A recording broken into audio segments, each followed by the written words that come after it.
Assalamualaikum warahmatullahi ta'ala wabarakatuh.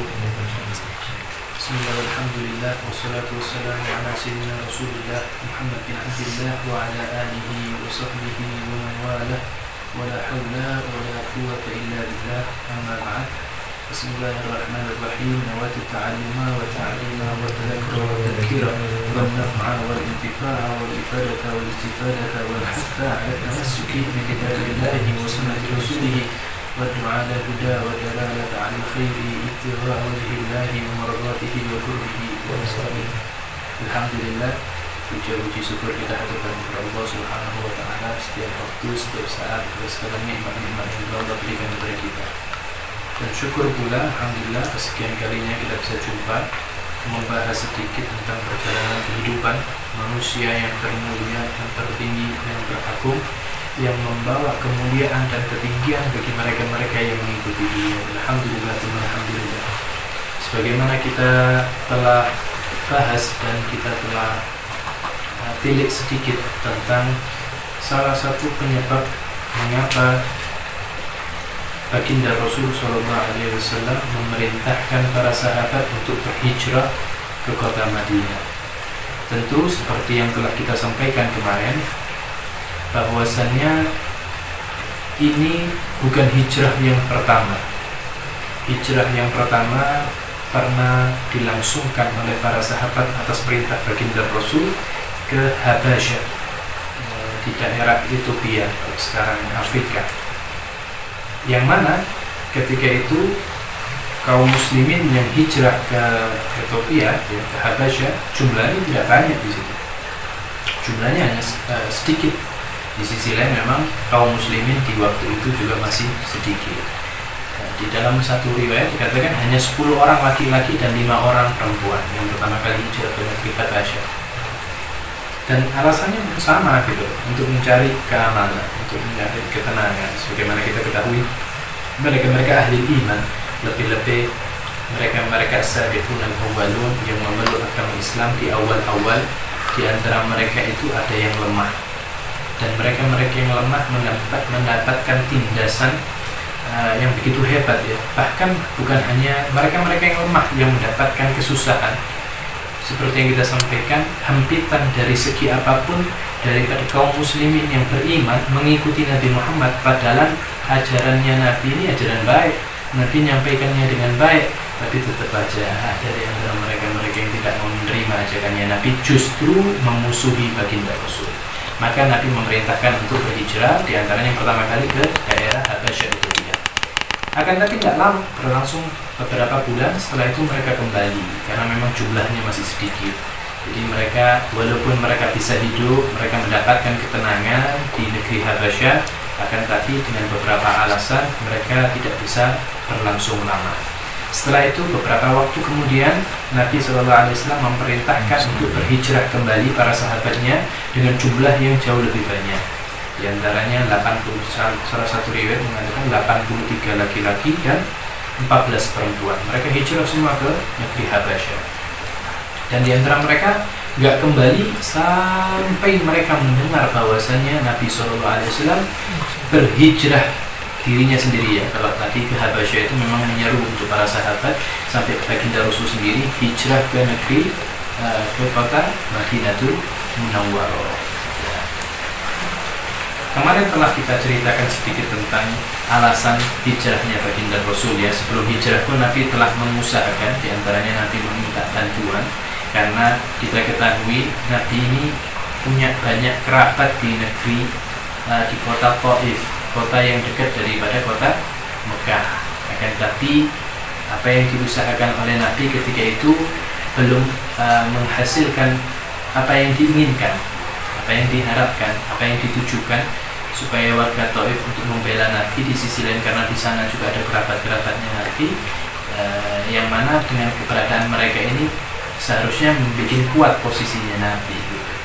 Nanti nggak terlalu bingung ya sama orang-orang yang nggak beriman. Tapi yang menjadikan kesusahan itu ketika orang yang tidak beriman ini mengganggu, ketika mereka yang nggak beriman ini merusak, menyakiti. Ini yang menjadi satu hal yang harus diambil langkah.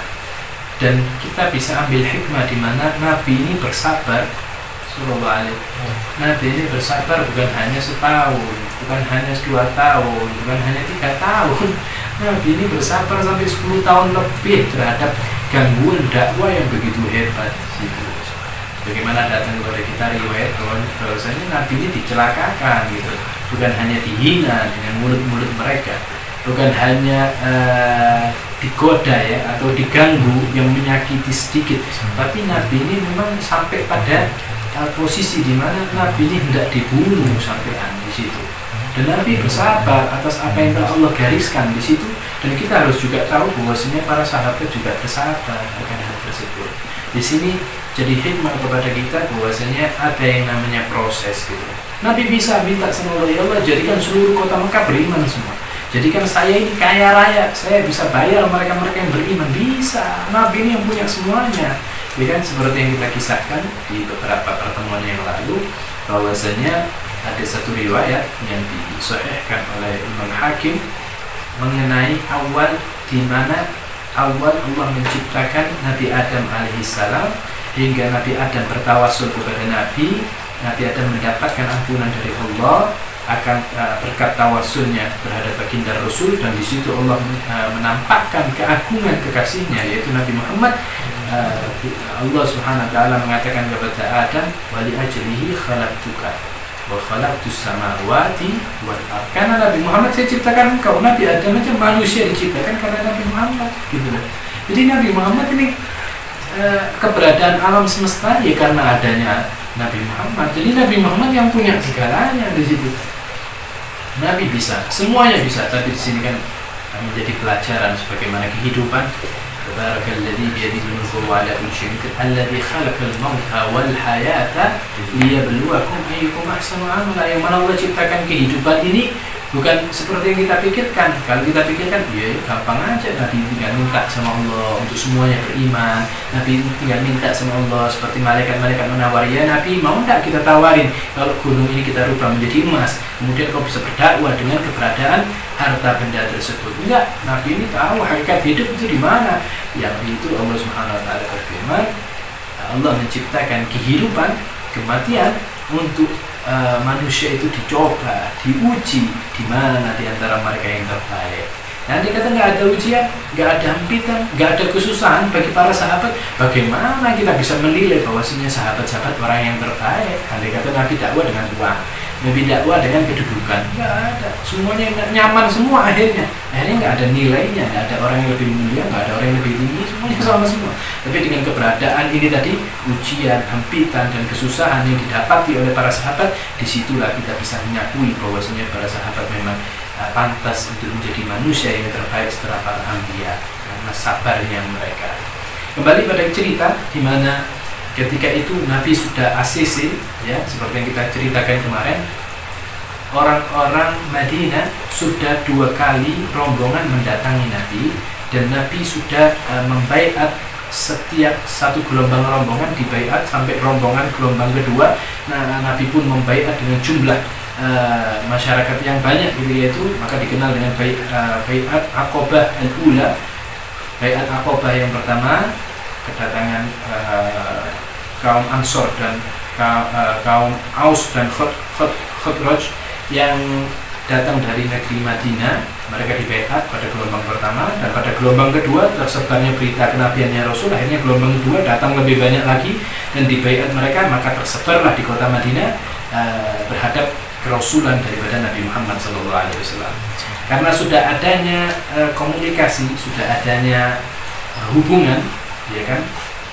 Dan Nabi juga mengutus beberapa sahabat untuk menjadi pengajar di negeri Madinah, menerangkan tentang apa itu Islam, apa ajarannya, apa tuntunannya. Kemudian orang-orang Madinah di situ antusias terhadap ajaran Islam.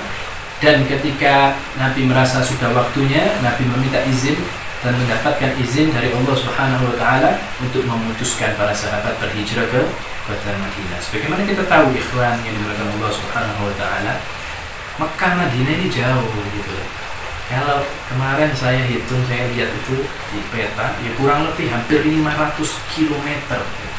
Kita naik mobil 500 kilo itu panjang, jauh 500 kilo ini naik mobil. Apalagi kita bayangin ya, di zamannya Nabi Muhammad, mereka ini hijrah jalan kaki mereka. Kalau kita lihat jalan kaki itu kalau non-stop ya rata-rata bisa 4 hari kalau non-stop. Ini kalau berhenti berapa hari? Terik panasnya seperti apa? Mungkin gak mereka berjalan di malam hari? Mungkin. Mereka kalau jalan di malam hari masa tahu jalan gitu. Jadi mereka ini hijrah benar-benar, ya Allah. Mereka hijrah nggak ada pikiran saya hijrah untuk supaya semakin sukses. Saya hijrah supaya semakin kaya. Saya hijrah supaya punya connecting dalam berusaha. Dan niatan-niatan ini nggak ada. Mereka hijrah sudah lillahi ta'ala. Dan ini ketika baginda Rasul sudah mengasisi, berhijrahlah para sahabat satu demi satu ke negeri di kota Madinatul Munawwarah, sampai yang tersisa di kota Mekah hanya Nabi Muhammad SAW, kemudian Sayyidina Abu Bakar, kemudian Sayyidina Ali. Yang mana Sayyidina Ali ketika itu umurnya masih belasan tahun di situ. Dan ada beberapa dari kaum muslimin, yaitu mereka-mereka yang posisinya lemah, seperti para budak, seperti orang yang terlalu miskin ya, yang dia ini terhempit posisinya dia, ya kan? Akhirnya seperti dia disiksa atau dia lagi di penjara sama beberapa kaum musyrikin di kota Mekah ketika itu, yang mereka hingga membuat mereka nggak bisa hijrah bersama Nabi karena posisinya mereka. Dan juga ada beberapa sahabat yang masih di negeri Habasyah. Negeri Habasyah ini juga jauh ya, kalau darat itu ribuan kilometer kalau perjalanan darat. Tapi ketika saya baca, ternyata mereka kaum muslim itu datang sampai ke pesisir, mereka naik perahu. Setelah naik perahu mereka sampailah ke benua Afrika. Tapi tentu itu jaraknya juga luar biasa jauhnya, ratusan kilometer, bahkan mungkin hampir 1000 ya, walaupun lewat jalur laut demikian. Jadi kita tahu Islam ini dulunya, ya Allah, penuh dengan perjuangan, penuh dengan usaha. Yang mana Nabi ini hijrah juga nggak cari kekayaan. Nabi hijrah ini ya untuk kita semua yang nonton ini. Nabi hijrah ini untuk supaya iman Islam ini sampai ke negeri-negeri kita semua. Makanya semangatnya Nabi ini kebawa terus sampai para sahabat. Semangatnya sahabat terus mengalir kepada para tabiin sampai kita bisa mengenyam nikmatnya iman. Kita lihat jauh. Dulu itu Islam hanya segelintir orang, hanya puluhan orang yang mau beriman sama Nabi. Tapi Nabi tetap mengusahakan, Nabi tetap berdakwah sampai kita yang di negeri Indonesia jauh, bahkan tahunnya, zamannya pun juga jauh, tapi kita bisa mengiman akan merasakan akan nikmatnya iman. Kembali lagi sama cerita. Kita akan coba lebih singkatkan lagi pembahasannya. Nabi sudah asisi, para sahabat sudah mulai pergi semua ke kota Madinah, tinggal Nabi, Sayyidina Abu Bakar, Sayyidina Ali. Sayyidina Abu Bakar ketika sudah mendapatkan berita bahwasannya Nabi ingin hijrah dengan Sayyidina Abu Bakar dan ini menjadi cita-citanya Sayyidina Abu Bakar, Sayyidina Abu Bakar bersegera untuk mencari tunggangan, yang mana dia datang kepada salah satu orang yang juga ketika itu ya, sebagai riwayat mengatakan ini orang belum muslim juga, ini orang belum mukmin, namanya Abdullah bin Uraikid. Sayyidina Abu Bakar menyewa 2 tunggangan, yang mana 2 tunggangan ini disewa oleh Sayyidina Abu Bakar di hari tertentu dan bertemu di tempat tertentu. Karena di sini Nabi pasti mendapatkan salah satu posisi yang susah, andai kata keberadaan beliau hijrah diketahui oleh orang. Jadi janjian dengan Abdullah bin Uraikid untuk bertemu di satu tempat setelah sekian hari, dan di situ diserah terimakannya kota yang telah disewakan. Asisi selesai. Sayyidina Abu Bakar sudah mempersiapkan tunggangannya, dan Sayyidina Abu Bakar menyiapkan putrinya Sayyidah Asma bin Abu Bakar untuk mengirimkan kepada Sayyidina Abu Bakar dan baginda Rasul bekal makanan di tempat persembunyian yang telah mereka rencanakan. Jadi Nabi dan Sayyidina Abu Bakar ini berencana ke satu tempat, dan di situ Nabi akan menetap beberapa waktu, dan di situ yang ngirimin makanan di tempat persembunyiannya Nabi adalah Sayyidah Asma. Kemudian di hari di mana Nabi hendak berhijrah, ketika itu Nabi dan Sayyidina Abu Bakar, Sayyidina Ali berada di rumahnya baginda Rasul. Kemudian Orang-orang musyrikin karena mendapatkan informasi kaum muslimin ini sudah mulai habis ya kan, pergi hijrah. Ada yang ke kota Habasyah, ada yang ke kota Madinah, hingga jumlah muslimin sedikit, bahkan mereka tahu yang tersisa cuma Nabi Muhammad, Sayyidina Abu Bakar dan Sayyidina Ali. Nah, karena jumlah yang sedikit ini tadi, mereka menyusun rencana apa yang akan mereka ambil tindakan terhadap Nabi Muhammad. Berkumpullah mereka di daerah, di rumah namanya Darun Nadwa. Di situ berkumpul orang-orang musyrikin bermusyawarah. Mereka membicarakan, mereka membahas tentang keberadaannya Nabi yang sudah nggak ada sahabatnya lagi. Andai kata Nabi mau diapa-apain, enak sudah gitu. Akhirnya ada iblis menyerupai manusia yang tua ikut dalam musyawarah tersebut, kemudian mengikuti perjalanan jalannya musyawarah tersebut. Di antara mereka bermusyawarah bagaimana kalau kita penjara Nabi Muhammad, bagaimana kalau kita tangkap Nabi Muhammad, bagaimana kalau kita culik itu Nabi Muhammad, bagaimana kalau kita bunuh. Di situ dipertimbangkan semua masukan-masukan daripada kaum musyrikin, sampai si iblis yang berupa manusia ini tadi mengatakan, ketika mereka ini bingung ya untuk memutusi satu keputusan, karena juga pertimbangannya berat. Andai kata Nabi dibunuh, maka Banu Abdi Manaf, seperti kita ketahui, Nabi ini kan punya keluarga besar. Nabi punya keluarga terpandang yang paling mulia di kota Makkah. Andai kata sampai Nabi ini dibunuh oleh seseorang, maka seseorang tersebut dan baninya akan diperangi sampai bersih. Di situ ya. Jadi ada orang Arab itu masih ada harga dirinya, walaupun anaknya, walaupun siapanya di antara banunya yang dia tiba-tiba dibunuh atas satu kesalahan yang tidak ada, satu kesalahan yang tidak pantas, maka mereka ini membela daripada keturunannya tersebut dengan habis-habisan, bahkan memerangi kaum yang memerangi, bukan hanya orang yang membunuh, tetapi memerangi kaum yang membunuh. Maka di situ setiap kabilah, setiap pembesar-pembesar daripada bani-bani di kota Mekah, mereka takut untuk membunuh Nabi Muhammad. Mereka takut, mereka bingung juga untuk berlaku apa. Akhirnya di situ ada iblis yang menyerupai manusia. Mereka mengatakan ada satu jalan di mana kita ini nggak akan diperangi oleh Bani Abdi Manaf. Bagaimana caranya? Caranya yaitu kita kumpulkan setiap pemuda atau setiap perwakilan daripada setiap bani di kota Mekah, yang mana nanti mereka mengepung rumahnya baginda Rasul dan mereka membunuh baginda Rasul dengan bersamaan. Dari situ maka akan menjadi susah maka akan menjadi susah Bani Abdul Manaf untuk membunuh baginda, untuk memerangi satu kaum. Kalau setiap kabilah, setiap bani datang berkumpul untuk bunuh Nabi Muhammad, maka menjadi satu hal yang berat untuk Bani Abdul Manaf untuk memerangi seluruh kota Mekah. Tapi beda kalau yang bunuh Nabi perorangan di situ. Maka masukan daripada iblis ini menjadi satu jalan keluar yang di-ACC oleh semua yang hadir di situ.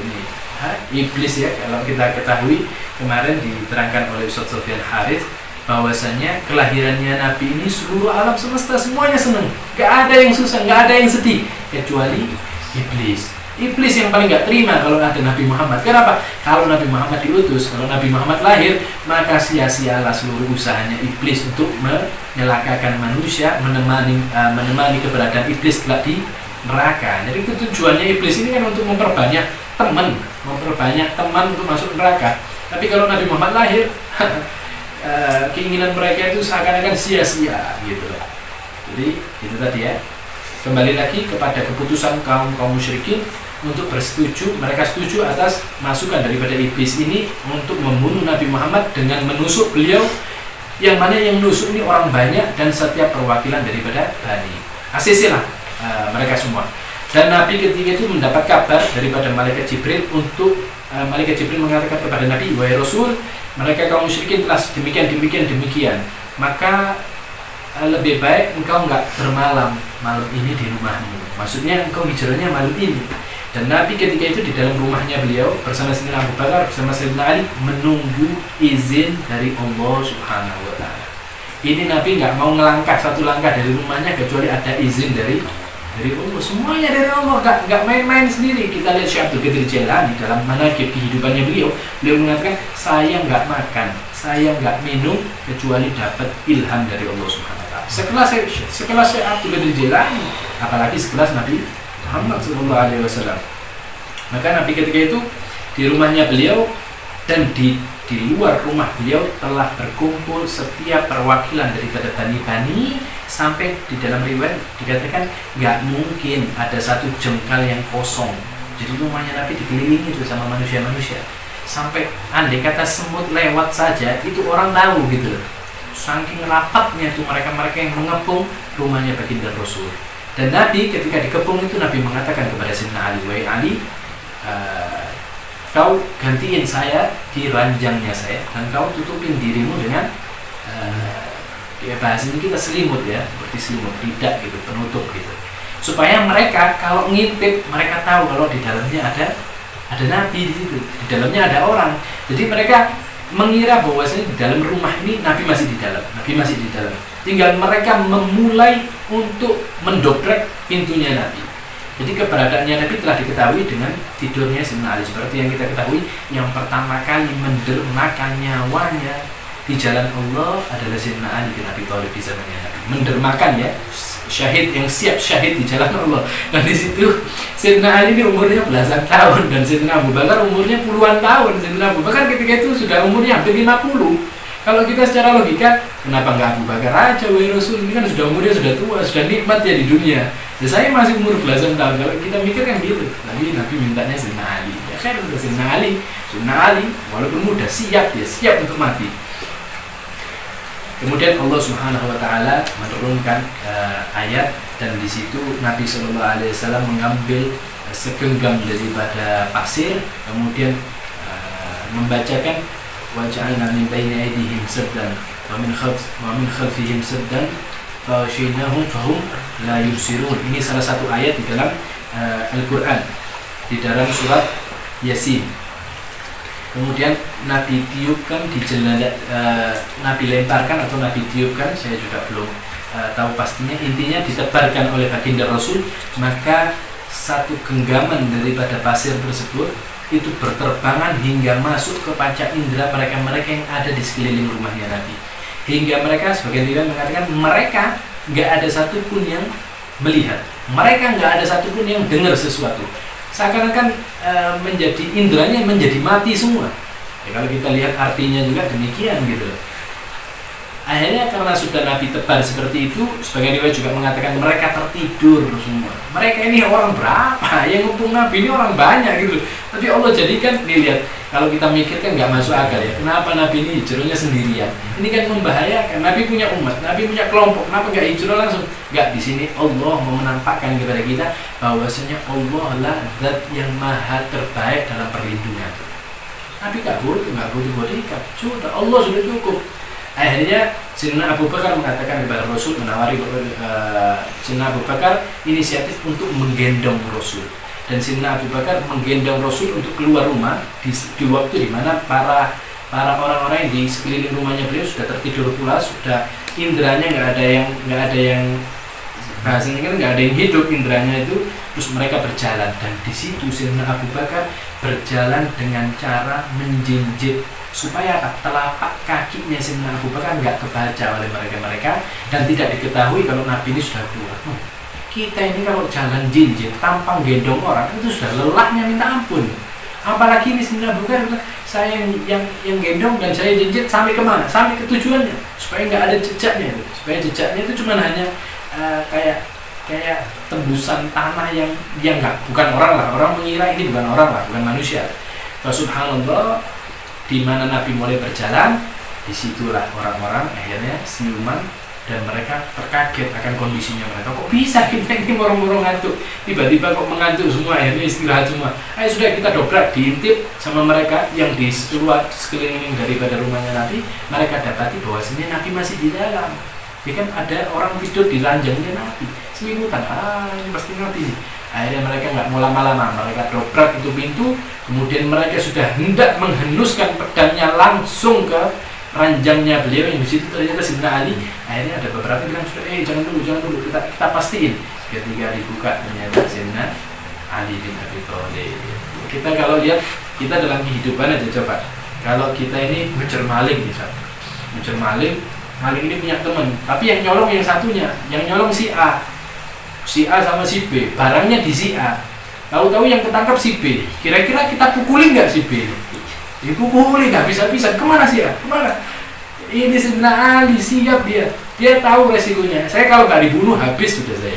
Saya kalau nggak dibunuh minimal babak belur lah. Tapi Sayyidina Ali nerima posisinya demikian kan nerima. Begitu juga yang dirasakan oleh Sayyidina Ali di posisi demikian. Radhiyallahu ta'ala anhu ardahu. Kita ridho kepada mereka ya Allah. Kita ridho. Dan semoga Engkau juga menganugerahkan keridhaan kepada para sahabat. Insya Allah kita akan ceritakan sedikit demi sedikit perjalanannya baginda Rasul dengan Sayyidina Abu Bakar hingga di tempat peristirahatan mereka, di tempat di mana mereka berjanjian dengan beberapa orang, di antaranya penghantar daripada unta dan juga putri beliau. Insya Allah akan kita lanjutkan di pertemuan-pertemuan yang akan datang. Ada pertanyaan? Sebelum baginda Rasul SAW hijrah ke kota Madinah, apakah ada seorang Muslim yang sudah berada di kota Madinah? Seperti yang kita sampaikan tadi, Nabi ketika Bai'atul Aqabah, ya kan, Aqabah di situ ada rombongan dari kota Madinah bertemu dengan Nabi, kemudian mereka ikrar untuk masuk ke dalam agama Islam. Kemudian mereka juga disumpah, baiat itu seperti disumpah oleh Nabi dengan sumpah-sumpah yang ada beberapa poin di situ. Dan Nabi di dalam riwayat juga Nabi mengutus salah satu sahabat untuk mengajari mereka, untuk memberitahukan, karena terbatasnya waktu para tamu ini bertemu dengan Nabi. Jadi Nabi masuk mau cerita semua gitu. Nabi putus, kau sekarang ikut juga sama mereka ke kota Madinah. Berarti sudah ada yang menetap di situ. Begitu juga pertemuannya mereka Bai'atul Aqabah yang kedua. Di situ juga Nabi mengutus salah satu atau beberapa, saya juga nggak tahu pasti, untuk mengajari beberapa hal tentang Islam di kota Madinah. Dan ketika hijrah, beberapa sahabat ini sudah berhijrah. Di situ sudah ada beberapa sahabat yang dari kota Mekah sampai di kota Madinah terlebih dahulu. Di situ mereka sudah menetap, sudah membaur dengan masyarakat sampai mereka ini bisa nyambut bareng gitu. Jadi orang-orang yang Mekah yang sudah sampai di kota Madinah, mereka sudah beberapa waktu di sana, mereka menyambut kedatangannya Nabi. Jadi di sini bisa disimpulkan bahwa sini memang sudah ada orang-orang Muslim di kota Madinah. Mungkin untuk sementara ini karena masih hanya satu pertanyaan, saya rasa sudah cukup. Insya Allah akan kita bahas di pertemuan yang akan datang. Kita tutup dengan talqinul dzikir dan Bismillahirrahmanirrahim. La ilaha illallah al-mawjud fi kulli zaman, la ilaha illallah al-ma'bud fi kulli makan, la ilaha illallah al-maktub fi kulli lisan, la ilaha illallah al-ma'ruf bil ihsan, la ilaha illallah kulla yawmin huwa fi shan, la ilaha illallah al-aman min zawali iman, wa min hisbi syaitan ya qadim al-ihsan kam lak alaina min ihsan. إحسانك القديم يا حنان يا منان يا رحيم يا رحمن يا غفور يا غفار يغفر لنا وارحمنا وأنت خير الراحمين وصلى الله على سيدنا محمد وعلى آله وصحبه وسلم. الحمد لله رب العالمين اللهم اهدنا فيمن هديت وعافنا فيمن عافيت وتولنا فيمن توليت وبارك لنا فيما أعطيت وقنا برحمتك شر ما قضيت تقبل الله منكم والسلام عليكم ورحمة الله تعالى.